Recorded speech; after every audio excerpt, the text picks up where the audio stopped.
Shipping large or oversized goods across borders has long been a challenge for e-commerce brands, but smart logistics is opening new doors for global growth. Joining me today is Robert Khachatryan from Right Global Logistics. It's good to have you with us. What are the biggest logistics and cost challenges you're seeing with oversized international shipping right now? Yeah, thanks for having me. Most brands simply can't calculate the shipping. International for heavy goods is very complicated. You have trucks, ships, containers, port fees, airport fees. It's extremely hard to figure out what to charge the customer, unlike parcel where basically UPS and FedEx can easily tell you what to charge. Yeah, 100%. There are so many more moving parts to this stuff that I think people maybe take for granted at times.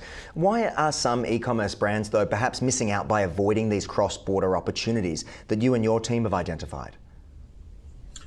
Yeah, a lot of brands get a lot of inquiries and they simply can't handle them, right? They just turn them away or they ask them to email them an address and then try to get manual quotes from freight forwarders. It takes many days, and by the time they get back to the customer, the urge has passed and they just move on and lose the sale. So the conversion rate on these manual orders is extremely low and almost not worth the trouble.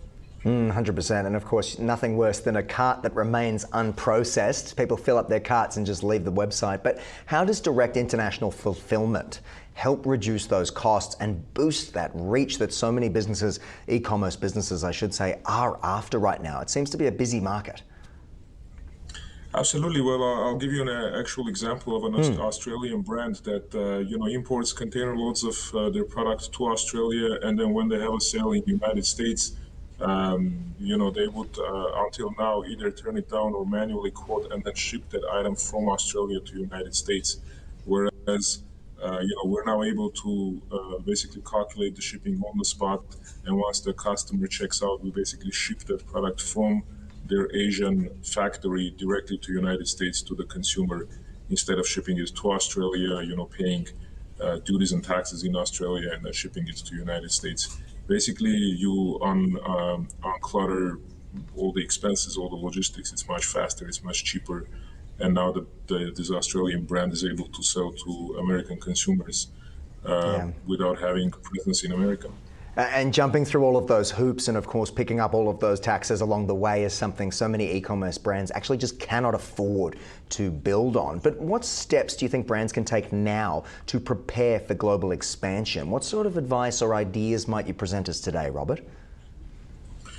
I think study the markets. If you have any kind of traffic from other countries, check what countries are tend to be interested in your product. Make sure your product is compliant, maybe with local regulations. Basic things like voltage and plug and outlet matching, instructions for users. For Australian brands specifically, maybe target English-speaking countries.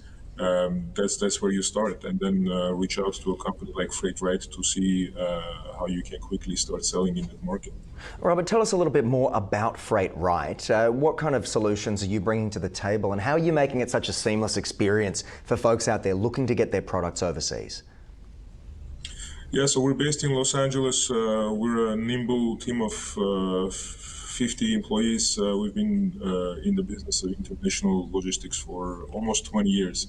Wow. And we worked with a lot of brands that basically sell large items, and we used to quote manually and handle them for their customers, until we basically spend a lot of time studying the problem, understanding the problem, and built the technology to automate both the quoting, the tracking, visibility, and basically bring the freight forwarding world, which was until now basically a B2B environment, to a consumer level where you can actually satisfy consumers' standards. 100%. It's fantastic. And that 20 years of experience, that legacy, if you will, is so invaluable, watching things change so rapidly. Robert, if people do want to find out more, who are your clientele who you are expecting to knock on the door, and where can they go to find out more and engage with you guys? Yeah, I think we want to hear from brands that sell online, that sell large items, definitely interested to sell internationally. And they can find us at freightright.com, and we'll take it from there. Get your freight right. Good job. Thank you so much for joining us on the program, giving us such a succinct rundown. Certainly interesting times when the world is sort of shipping things from one end to the other each and every day. If ever you've seen one of those shipping maps, the amount of stuff that's going on is incredible. So good on you for keeping an eye on it. Thanks a lot. Thanks for having me.